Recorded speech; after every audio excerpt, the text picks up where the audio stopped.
पूर्णिमा यादव गोविंदपुर से, कौशल यादव नवादा से। यानी एक मोहम्मद कामरान को कुर्बान करो और दो को हासिल करो, एक को बर्बाद करो और दो को ले लो।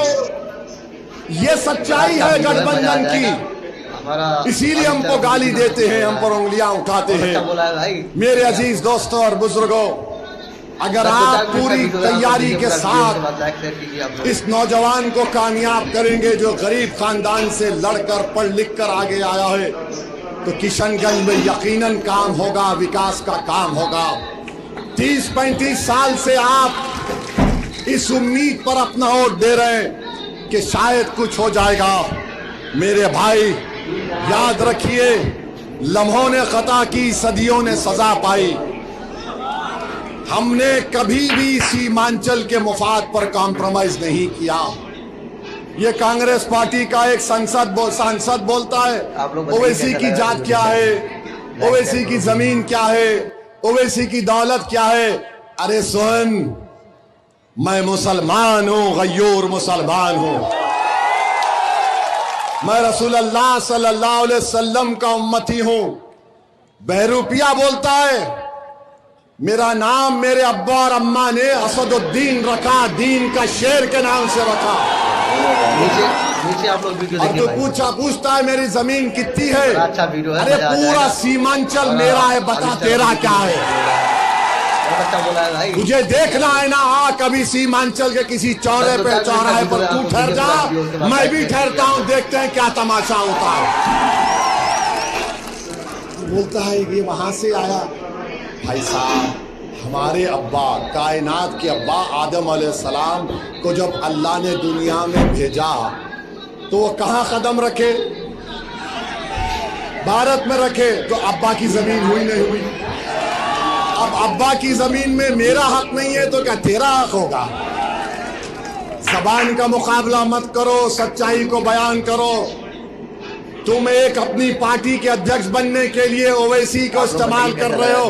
अरे ओवैसी को कोई इस्तेमाल नहीं कर सकता। भारत की पार्लियामेंट में देखा कि मोदी ने काला कानून लाया वक्फ का। हमने कांग्रेस, राजद, लोजपा, बीजेपी के एमपीज के सामने खड़े होकर कहा यह कानून वक्फ की जायदादों को छीनने के लिए बनाया गया है। यह कानून मस्जिद को और ये जो ईदगाह है उसको बर्बाद करने के लिए बनाया गया।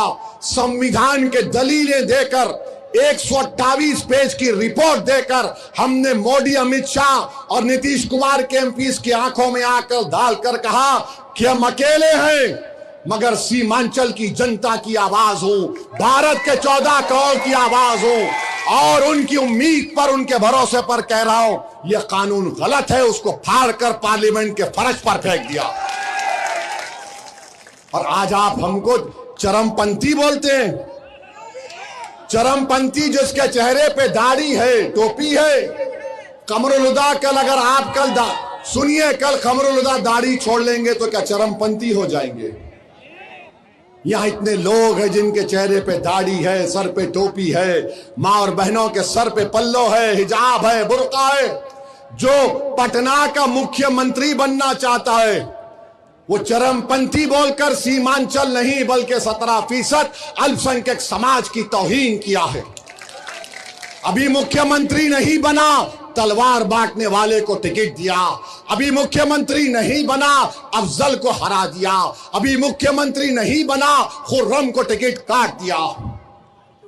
ये आपको फैसला करना है। पतंग छाप आपकी आवाज है, पतंग छाप आपकी ताकत है।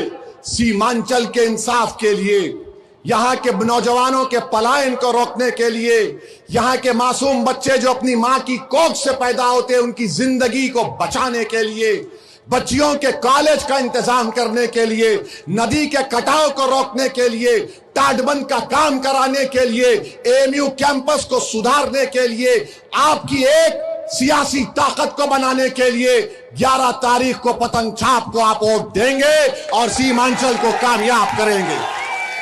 तो लगाइए हमारे साथ नारा, सीमांचल जिंदाबाद, सीमांचल जिंदाबाद, किशनगंज की जनता जिंदाबाद, हमारा इत्तेहाद जिंदाबाद, नारे तकबीर। अस्सलाम वालेकुम। इस नौजवान का साथ दीजिए, इसको कामयाब करिए। बिहार में 60% आबादी 35 साल से कम उम्र नौजवानों पर मुश्तमिल है। बुजुर्गों, इस बच्चे की सरपरस्ती करो ताकि सीमांचल की लड़ाई जारी रख सके। सलाम वालेकुम।